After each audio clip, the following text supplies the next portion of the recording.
Mishnayot Masechet Psachim, Perek Aleph Mishnah Aleph, Leilui Nishmat Fortuna Bat Mantina, שתהיה נפשה צרורה בצרור החיים.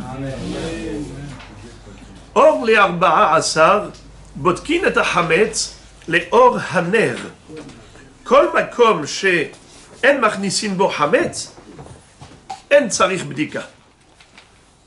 ולמה אמרו שתי שורות במרתף? מקום שמכניסים בו חמץ, בית שמאי אומרים שתי שורות על פני כל המרתף, ובית הלל אומרים שתי שורות החיצונות שהן העליונות. Cette Mishnah nous parle de la mitzvah de Bedikat Hametz. Vous le savez que les Chachamim ont institué de faire la Bedikat Hametz le 13 Nissan au soir. Puisque la Torah nous interdit de manger le Hametz sous peine de karet, Hasve Shalom, celui qui mange du Hametz, il est passible du retranchement. C'est une mort céleste. À part cela, il y a Issour même dans posséder. Lo irae, velo imatse. Il y a un Issour d'en profiter. La Gemara, elle apprend cela du fait qu'il est écrit Lo ye'achel hametz. Lo yebo heter achila. Même la hana'a, c'est assour.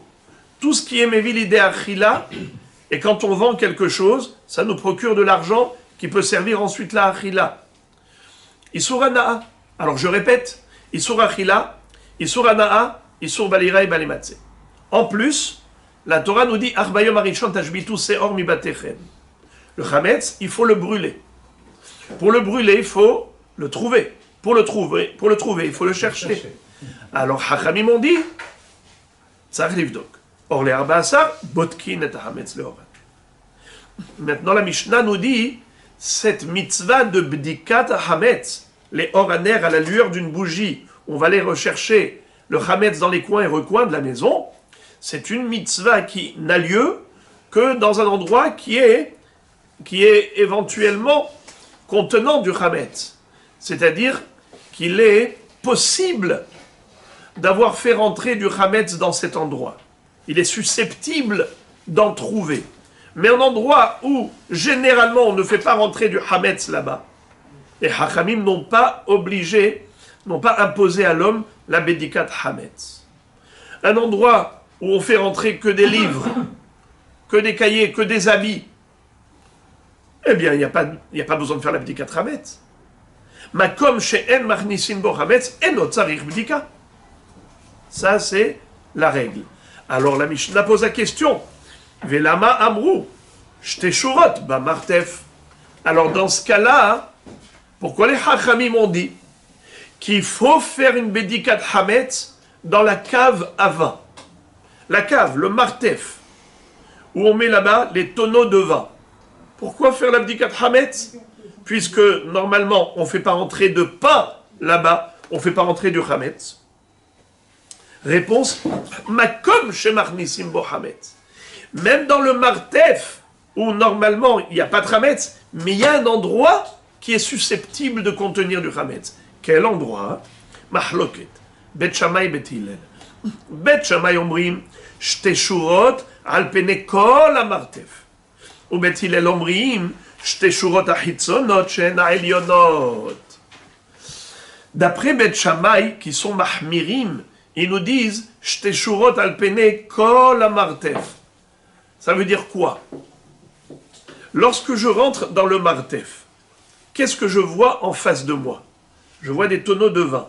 Comment ils sont disposés? Alors, si vous voulez regarder la photo, regardez. Regardez ici, la photo dans la page 6 en bas. La page 6 en bas. 1.2. Regardez ici. Hein? Non, regardez ici. Regardez. Voyez-vous ici? Déjà. Regardez ici, Bet Shammai. Qu'est-ce qu'ils disent? Voyez-vous? Shte shurot al pene kol hamartef. On a la façade verticale et on a toute la surface horizontale. Voyez-vous, tout ce qui est en rouge, c'est ça. Là où il faudrait faire la bédikat hametz, d'après Bet Shammai. ça c'est une explication.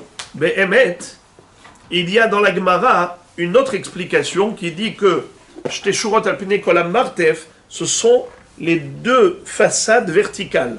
C'est-à-dire tout ce que vous voyez dès qu'on rentre dans le martef, toute la façade, première shura. Juste derrière, c'est la deuxième shura. Mais alpine kolam martef, sur toute la surface, sur toute la façade verticale du martef. Donc ce qu'ils nous ont montré ici, c'est une déra dans la Gemara. Mais dans la Gemara, il y a deux dérot. Maintenant, ça c'est Bet Shammai, qui sont mahmirin. Mais Bet Hillel disent non. Regardez Bet Hillel, maintenant, la page 8, le dessin qu'il y a. Alors là, vous avez que les tonneaux en rouge. Les tonneaux en rouge, c'est là-bas où il faut chercher. C'est Shte Shurot ha-Hitzonot Shehem ha-Elionot. C'est quoi Hitzonot? Externe. Et c'est quoi Elionot? Supérieur. Donc les deux externes supérieurs, c'est ces deux-là. Mais dans la Gemara, on a un autre pirouche encore, c'est qui nous dit que c'est les deux hitzonot qui sont elionot. Celles qui touchent le plafond, les deux. C'est-à-dire la première rangée, dès qu'on rentre et on voit en face de nous, alors la première rangée qui est tout en haut, qui est proche du plafond, est juste derrière elle. Et pourquoi? Pourquoi? C'est parce que, parfois, le shamash, le serveur, c'est celui qui va donner à boire du vin à tout le monde, parce que à l'époque, on buvait beaucoup de vin. Il n'y avait pas autant de jus d'orange et de jus de pomme et de jus de poire comme aujourd'hui. Qu'est-ce qu'on buvait? À part l'eau, on buvait du vin. Et le vin, c'est bon pour la santé, c'est bon pour la digestion. On était mashre et à ochel avec du vin. Eh bien, normalement, on prévoyait, Ezu Hacham, Arouet Anolad, tu sais que tu vas avoir des invités, tu sais que tu vas avoir besoin d'une quantité. Déjà avant le repas, tu avais des tonneaux, des cruches de vin à table. Mais maintenant, pitom, on voit que les gens, ils ont beaucoup bu. Ils ont bu plus que d'habitude. Alors il faut aller se ravitailler, s'approvisionner. Qu'est-ce que fait le shamash? Il descend dans la cave. Et on lui dit, eh oh, il n'y a plus de vin, vite, vite, vite. Skin, lui, il était avec son sandwich, en train de manger son pain, et voilà qu'on lui dit, vite, va chercher du vin. Le shamash, il descend dans le martef, et il cherche du vin, avec le pain dans la main, le sandwich, mais il ne peut pas maintenant. Il ouvre un tonneau, qu'est-ce qu'il voit? Il n'y a pas de vin. Il ouvre un autre tonneau, ça y est, il est vide, celui-là aussi. Alors, qu'est-ce qu'il fait? Il essaie de trouver un tonneau qui est plein. Mais lui, en attendant, il a besoin de ses deux mains. Il a posé son sandwich sur un tonneau, lequel on ne sait pas. Alors quand arrive Pessah, tu dis, attends, est-ce que c'est Makom chez Machnissim Bo Hametz ou Lo Machnissim Bo Hametz? Le martef, c'est quoi? En général, le martef, c'est Lo Makom chez Machnissim Bo Hametz. Mais il y a un endroit dans le martef que oui, c'est Nikra Makom chez Machnissim Bo Hametz. Et c'est ça la mahloket en Bet Shammai et Bet Hillel. Quel est le Makom dans le martef qui est susceptible de contenir du Hametz? Là où le shamash, il aurait pu poser son sandwich. Et toute la discussion, elle est là. Jusqu'où le shamash, il va. D'après Bet Hillel, maspik, j'te shurot achitzonot shem alionot. D'après Bet Shammai, il dit non. Il y a Choliot qu'il n'a pas trouvé ici, il va chercher là-bas. Et où est-ce qu'il va aller d'abord? C'est pour ça qu'ils disent j'te shurot alpene kol amartef. Ça, c'est Bet Shammai et Bet Hillel. Ça, c'est la première Mishnah. Mishnah Bet. En hosheshin shema girera hulda. Mi bayit le bayit, ou mi makom le makom. Deim ken, mi hatzer le hatzer, ou me'ir le ir, en la davar sof. La Bédikat Hametz, elle se conclut avec Bi'ur Hametz. Quel bracha on fait pour la Bédika? Baruch ata Hashem Elokeinu melech haolam asher kideshanu b'mitzvotav etzivanu al Bi'ur Hametz. Pas Bédikat Hametz. Parce que la Bédika, c'est un moyen pour atteindre l'objectif. L'objectif, c'est brûler le Hametz. Et pour le brûler, il faut le trouver. Pour le trouver, il faut le chercher. Donc on fait Bédikat Hametz pour faire bi'ur. Donc la bracha, c'est al-bi'ur hametz. Maintenant, ce hametz-là, moi j'ai fait l'abdika, très bien. J'ai fait l'abdika. J'ai pris tout mon hametz, je l'ai gardé. Mais, pendant que moi j'ai fait l'abdika de hametz de cette pièce, il y avait du Hametz dans l'autre pièce. Et pendant que moi j'ai fait l'abdika, j'ai retiré tout le Hametz qu'il y avait ici, peut-être qu'il y a une petite hulda, une belette, ou une souris, un akhbar. Il vient et il prend le Hametz de la chambre où il y avait du Hametz et il l'a amené dans la chambre où il n'y avait plus de Hametz. Moi maintenant, j'ai fait la pièce A, après la pièce B, la pièce C. Maintenant je me dis, attends. Mais pendant que moi j'étais à la pièce B, peut-être que le akhbar, il a pris du Hametz de la pièce C, il est retourné avec à la pièce A. Moi j'ai déjà terminé la pièce A. Je suis déjà dans la B. Mais lui, le akhbar, peut-être qu'il a pris de la pièce C et il a ramené du Hametz à la pièce A. Alors moi maintenant, qu'est-ce que je fais? Je refais la pièce A. Et si je refais la pièce A, en attendant peut-être qu'il a ramené de la maison du voisin, où ils n'ont pas encore fait. Alors la Mishnah dit, En hosheshin. Faut pas te prendre la tête avec ça. Ne te prends pas la tête avec des soucis de ce genre. Pourquoi? En la davar sof. Pourquoi il n'y aura pas de fin? Deimken, me'ir le'ir, ou mimdina lemdina. En la davar sof. C'est-à-dire que d'un hatser à l'autre, quand ce hatser il a terminé, mais l'autre hatser il n'avait pas encore fait, peut-être qu'à ce moment-là, la hulda, elle a pris du hatser B et elle a ramené au hatser A, pendant que les autres, ils étaient en train de travailler. Alors c'est pour cela que en la davar sof. Parce que tu peux dire aussi me'ir le'ir. Quand cette ville, elle a fait l'abdikat Hametz, peut-être qu'il y a une hulda qui est venue d'une autre ville où ils n'avaient pas encore fait l'abdika, et elle a ramené ici. Tu vas te prendre la tête avec ça? En la davar sof. Les amis, Velama Behemet, on ne craint pas ça. Pourquoi on ne craint pas? Parce que min haddin, c'est suffisant de faire bitul hametz. Minatora, bitul hametz maspik. C'est quoi bitul hametz? C'est la formulation. Kal hamira ve hamira di kabir shuti. De hazite ou de la hazite, de biarte ou de la biarte. Livtil veleh ve'efker ke afra de hara. Livtil ke afra de hara. Quand je fais le bitul avec ma bouche, c'est que j'abandonne et je dévalorise le hametz. Ke afra de hara. Comme la poussière de la terre. Alors c'est bon, ça suffit, minatora. Qui a dit qu'il faut faire bdikat hametz? C'est les hachamim. Puisque bdikat hametz c'est que une takana miderabanan, hem amru vehem amru.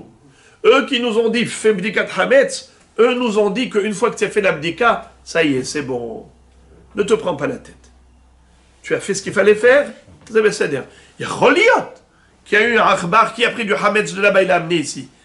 Pour nous, ça paraît bizarre parce que nous, Baruch Hashem, on n'a pas de akhbarim qui se promènent. Sinon, c'est le tremblement de terre à la maison. mais, à l'époque, c'était comme ça. Il y avait, dans les maisons, il y avait de la terre battue. C'était pas toujours avec du carrelage. Il pouvait y avoir des trous, et des trous dans les murs, et des akhbarim qui se promènent. Ça pouvait arriver. Donc c'est pour ça que la question avait lieu d'être posée. Et malgré tout, Hachamim nous ont dispensé de toute angoisse, de tout souci. Ils ont dit, il n'y a pas de problème, tu as fait ce qu'il fallait faire. Mishnah Gimel.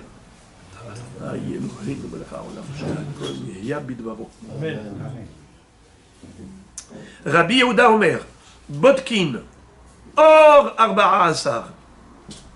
L'abdikat Hametz doit se faire Or les Arba'a Asar. C'est quoi Or Arba'a Asar? On a déjà vu ça dans le premier mot d'Amaseret. Or les Arba'a Asar, ça veut dire la veille. Ça veut dire la nuit qui précède. Et pourquoi ça s'appelle Or? La Gemara, elle a toute une page d'analyse pour montrer qu'il y a une autre connotation au mot Or. Comme par exemple, Hallelu kol korve Or. C'est quoi Korve Or? Alors on aurait dit, Korve Or, c'est Kochavim Ameirim. Les étoiles qui brillent. La Gemara dit quoi? Il n'y a que les étoiles qui brillent qui doivent chanter des louanges à Dieu. Et les étoiles qui ne brillent pas, comme Mars. C'est un jeu plaisant. Mais, parce qu'aujourd'hui, hein, ils sont arrivés sur Mars. Toutes les étoiles chantent des louanges à Kadosh Baruch Hu. Hallelu kol korve or. Alors c'est quoi korve or? Korve laïla. Or, Et pourquoi le Laïla s'appelle Or? Or les Arba Asar. La nuit du 14. Pourquoi la nuit tu l'appelles Or? Parce que c'est Belachon Sagi Nahor, par euphémisme, pour ne pas dire un Lachon négatif. Les Olam Yedaber Adam Belachon Nekia. La Gemara dit, de là on apprend qu'un homme il doit parler avec un langage propre, positif. On ne va pas commencer la Masechet avec du Hoshech. Yotzer Or ou Boré Hoshech. On sait Shalom ou Boré. Nous on dit ou Boré Takol. Dans le passouk c'est écrit ou Boré Ra. Et on ne dit pas ou Boré Ra, on dit ou Boré Takol. La même chose ici. Le Rambam dit comme un aveugle. Comment on appelle un aveugle dans le Lachon des Hachamim? Sagi Nahor. C'est quoi Sagi Nahor? Clairvoyant. Il voit trop bien. Quand il voit trop bien, c'est qu'il ne voit pas du tout. Mais on ne dit pas il est aveugle, il ne voit pas. On dit il voit trop bien. Les Olam, Yesaper, Adam, Belachon, Nekia. Et la Gemara, elle cite plein de preuves où on voit que la Torah, elle a rajouté des lettres, des mots, des Shelo Leotzi Davar Megouné Mipiv. Alors, Rabbi Yehuda Omer Botkin Or Arba Asar. Rabbi Yehuda nous dit que l'abdikat Hametz doit se faire la nuit du 14 Nissan ou Be'arba Asar Shaharit. Et si la personne n'a pas fait l'abdikat Hametz la nuit du 14, alors elle peut se rattraper le 14 Shaharit. Ou Bishat Abi'ur. C'est quoi Bishat Abi'ur? Si c'est pas le matin, au moins à l'heure du Bi'ur. Hachamim omrim, lo badak or arba asar, quelqu'un qui n'a pas fait l'abdika la nuit du 14, ivdok be'arba asar. Pas seulement le matin, shaharit. Kol hayom. Ivdok be'arba asar. Lo badak be'arba asar, ivdok betoch hamoed. Et s'il n'a pas fait l'abdika le 14 Nissan, eh bien, betoch hamoed. Il pourra faire l'abdika. Alors moi, je vais prendre le pirouge de Tosfot. Rashi, il a un pirouge très spécial ici. Rashi, c'est Pélé. Le Tosfot, c'est beaucoup plus pachout. Tosfot, ils traduisent le Badak Be'arba Asar, il donne Betoch HaMoed. C'est quoi Betoch HaMoed? La fête de Pessah, le Moed, comme nous on appelle Moed. Le Badak Betoch HaMoed, il donne le HaMoed. Et si pendant Pessah, il n'a pas fait l'abdika, alors qu'il fasse l'abdika après Pessah. Elle est bonne celle-là. Pourquoi faire? Pourquoi faire? Là-bas. Après Pessah, tu fais l'abdika. Pour pas manger. Bravo. Dosidos. Zéouzé. Étant donné que Hametz she'avar alav Pessah assour. Assour? Ba'ana. Assour ba'achila. On n'a pas le droit de profiter du Hametz she'avar alav Pessah. Azafilou im avar Pessah tzatzach livdok. Même si Pessah est terminé, il faut aller le chercher. Comme ça, ils disent Hachamim. Alors maintenant, pourquoi Rabbi Yehuda dit uniquement avant Pessah? Lama. Pourquoi pas pendant Pessah? Rabbi Yehuda, il a peur d'une chose. Rabbi Yehuda dit, j'ai peur que s'il trouve du Hametz, il le mange pendant Pessah. Comment on dit? Ne pas caresser le Satan. N'essaye pas d'aller chercher le Hametz pendant Pessah, il va à voy. Si jamais tu trouves du Hametz et que tu le manges par oubli. Alors pourquoi Hachamim y permettent? Hachamim disent, pourquoi ils cherchent? Ils le cherchent pour le brûler. Kol atzmo ino bodek ila kedei levarer oto. Alors ma, oui, yochal oto. Rabbi Yehuda, lama הוא לא אומר לבדוק בתוך הפסח, כי הוא חושש בן אדם, בזמן הבדיקה הוא ימצא חמץ, הוא יאכל.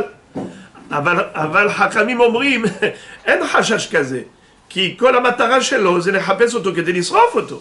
מה פתאום שהוא ירצה לאכול פתאום? Maintenant, la Mishnah conclut en disant, ומה שמשייר יניחנו בצנעה כדי שלא יהיה צריך בדיקה אחריו. Ça veut dire que, en général, quand on trouve du Hametz pendant l'abdikat Hametz, alors si tu le laisses n'importe où, qu'est-ce qu'il peut y avoir?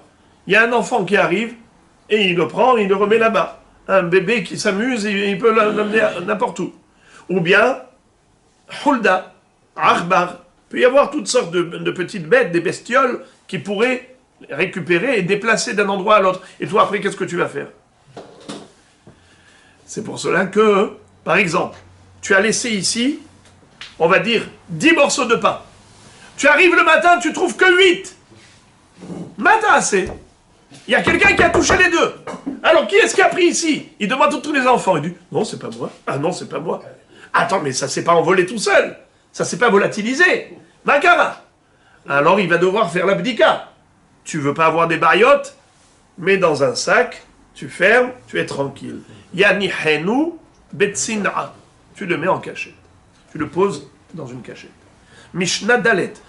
Rabbi Meir Omer. Ochlin kol hamesh. Vesorfin bitchilat shesh. Rabbi Yehuda Omer. Ochlin kol arba.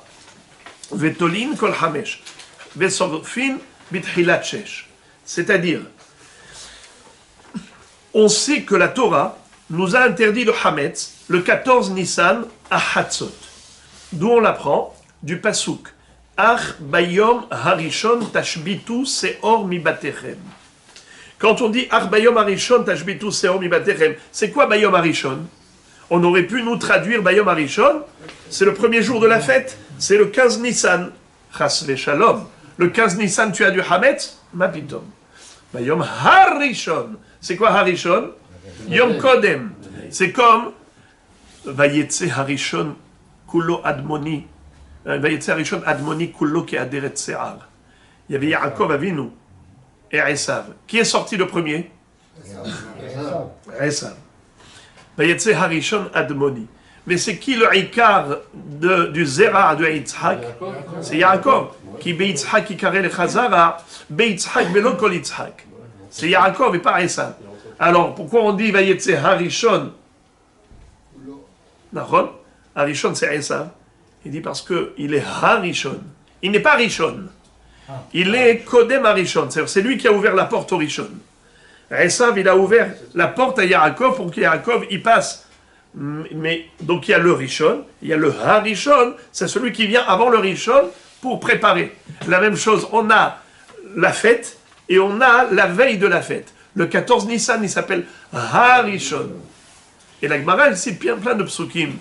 Par exemple, harishon Adam Tivaled, les amis de Iyov, ils ont dit à Iyov, qu'est-ce que tu te plains? Tu veux critiquer Akadosh Baruch Hu? Pourquoi tu te crois plus hacham? Est-ce que tu étais là avant Adam Harishon, toi? Toi, tu es un descendant de Adam Harishon. Harishon, Adam, Tivaled, Harishon, ça veut dire avant le Rishon. Donc, avant le Rishon de la fête, le 15 Nissan, c'est quoi Harishon? C'est le 14. Maintenant, d'où on sait que c'est un Hatzot? Ach Hilek. Ach Halak. Ça veut dire quoi? Le mot Ach, c'est Mi'out. C'est pour nous dire une partie de la journée Assour, une partie de la journée Moutar. Comme on ne sait pas c'est combien une partie, combien c'est une partie, alors qu'est-ce qu'on dit? Hatsi Hatsi. Ça, c'est un pirouche. Il y a un autre pirouche dans Rashi qui nous dit qu'il y a une permutation de lettres qui s'appelle Ahaz, Bata, Gif. C'est quoi? Si on prend les lettres et on saute 8 lettres, par exemple Ahaz, tu prends le Aleph. C'est quoi la 8e lettre? Het. C'est quoi la 8e lettre par rapport au Het? Samer. Bata, Bet, c'est quoi la 8e lettre? Tête. 8e lettre par rapport aux têtes? Aïn. Gif. Gimel. 8e lettre Yud. 8e lettre P. Yud, P. 8 lettres. Dachatz. Dalet. Chaf, Tzadik. Dalet, 8e lettre Chaf. 8e lettre de Chaf, Tzadik. Alors maintenant, Ach, Hilek. Si je prends les 2 lettres, Ach, Bayom Arishon Tashbitu. C'est quoi la permutation de Aleph? C'est Het. On a dit Ahas. La 8e lettre, c'est Het. La 8e lettre par rapport à Chaf, on avait dit Dachatz. 8 lettres après Chaf, Tzadik. Ça nous donne quoi? Tzadik. Alors, au lieu de Ach, qu'est-ce que j'écris en dessous? J'écris Het et Tzadik. Ça fait Hatz. C'est quoi Yahatz? לחתוך חצי חצי. חצי. נכון? Comme le yahatz. Alors, donc, le Hatsi de la journée. Hatsi de la journée du 14 Nissan, Hametz Mutar. Hatsi de la journée du 14 Nissan, Hametz Asur. Ze Hazman Shela Isur Hametz. Hatzot. Hatzot. Alors maintenant, Hachamim me disent, ouh là là, Hatzot, c'est quoi Hatzot? Midi. Comment tu sais c'est quand midi? Tu regardes le soleil. Ah, le soleil, il est au zénith, Bediuk, au milieu du ciel, Zenikra Hatzot. Avant, le Hametz est permis, après, le Hametz est interdit. Mais il y a des gens qui voient les étoiles en plein jour. Ça veut dire, il faut qu'ils aillent changer de lunettes. Ils voient et disent, ça y est, c'est bon, c'est Hatzot. Ça veut dire, c'est pas encore Hatzot. Il dit, c'est pas encore Hatzot. Ah, monsieur, tu vois pas que c'est Hatzot? Il dit, non, le soleil, il est encore à l'est. Ou Hoshev, שהשמש עוד במזרח, ואז מה הוא חושב? שהחמץ מותר, אבל באמת זה כבר חצות, והחמץ כבר אסור. אז חכמים הם עשו גדר, הם אסרו את החמץ באכילה ובהנאה. אסור בהנאה שעה לפני חצות, אסור באכילה שעתיים לפני חצות, כי איסור אכילה הרבה יותר חמור מאיסור הנאה. Les Hachamim ont mis une barrière de sécurité. Ils ont interdit le Hametz au profit 1 heure avant Hatzot. Et ils ont interdit le Hametz à la consommation 2 heures avant Hatzot. Comme toujours, les Hachamim mettent une barrière de sécurité pour protéger la Torah. Maintenant, la mahloket entre Rabbi Meir et Rabbi Yehuda, c'est justement quel est le niveau de la barrière. C'est ça. Rabbi Meir Omer Ochlin Kol Hamesh Vesorfin Bitchilat Shesh. Il y a combien d'heures avant Hatzot, les amis? Yom, Kama Sha'ot Yesh Bayom. Combien d'heures il y a dans une journée? 12 Sha'ot. 12 heures. On appelle ça Sha'ot Zmaniot. Sha'ot Zmaniot, parce que ce n'est pas des heures de notre montre. Tu prends la journée, depuis le lever du jour jusqu'à la sortie des étoiles, tu coupes en 12. Chaque partie s'appelle Sha'a Zemanit. 1 heure Zemanit. Alors maintenant, jusqu'à la moitié, c'est Hatzot, et après on a encore 6 heures. Maintenant, quand on nous dit Ochlin Kol Hamesh, Vesorfin Bitchilat Shesh, ça c'est Rabbi Meir. On a le droit de manger du Hametz pendant 5 heures. Et puis, à la fin de 5 heures, c'est le début de la 6e heure. Le début de la 6e heure, c'est Bi'ur Hametz. Ça veut dire que Hachamim, ils ont interdit de profiter et de manger le Hametz 1 heure avant Hatzot. Mais pendant 5 heures, ils n'ont rien interdit. Mutarle, Echol, Belenot. Ça c'est Rabbi Meir. Rabbi Yehuda, il dit non. Rabbi Yehuda Omer. Ve Rabbi Yehuda Omer. Ochlin, Kol Arba, Vetolin, Kol Hamesh, Vesorfin, Bitchilat Shesh. Lui, Rabbi Yehuda dit permis de manger pendant les 4 premières heures. Mais après 4 heures, Nigmar, Asur Le'echol. Aval Mutar Le'enot. Tu peux vendre au goy. Tolin, Kol Hamesh. C'est quoi le mot Tolin? Taloui ve'omed. Ni tu le brûles, ni tu le manges. Tu peux le laisser. Tu peux le vendre. Vesorfin bitchilat shesh. Il est d'accord avec Rabbi Meir que Zman de Bi'ur Hametz, c'est Tchilat Shesh. Pourquoi pas Sof Shesh, les amis? Minatora, à partir de quand il faut brûler le Hametz? Minatora, Sof Shesh. Miderabanan, Tchilat Shesh. 1 heure avant. Et pour Rabbi Meir, c'est à ce moment-là qu'on a le Isur Achila et Isur Anaa. Mais pour Rabbi Yehuda, Isur Achila, c'est 2 heures avant. Et Isur Anaa, 1 heure avant.